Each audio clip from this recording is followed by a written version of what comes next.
Good morning, this Monday, the 10th of November. I'm Sophia Mavridis, a market analyst with Bell Direct. Well, Wall Street ended the trading week mixed as Tesla and artificial intelligence stocks put pressure on the Nasdaq. The Nasdaq closed 0.2% in the red, while the Dow Jones and the S&P500 gained 0.16 and 0.13% respectively.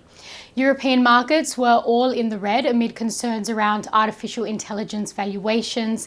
The stock 600 closed 0.6% lower, and on Friday the ASX200 also closed 0.6% in the red, with information technology and financials dragging down the market the most. 5 of the 11 industry sectors ended in the red.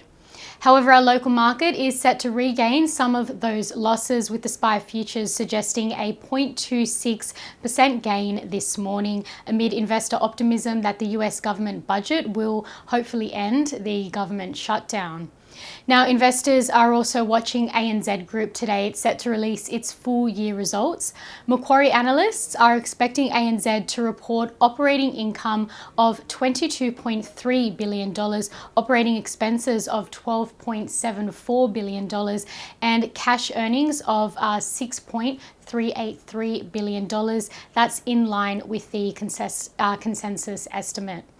Looking at commodities, well, crude oil ended the trading week up 0.54%, regaining some of the week's losses. However, overall, it did post the second weekly loss as fears of a potential oversupply continued to weigh on the market.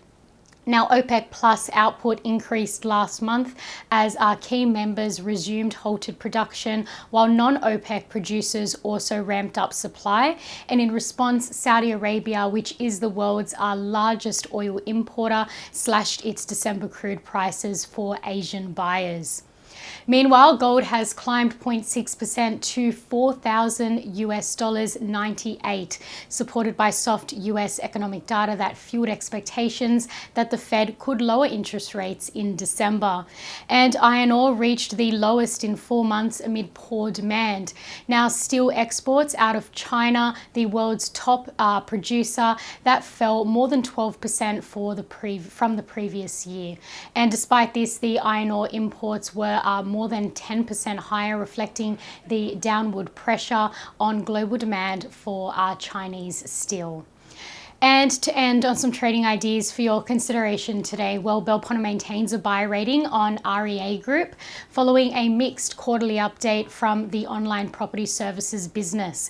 Now, REA operates online property advertising, property-related services and financial services, which also includes the leading residential property website, realestate.com.au.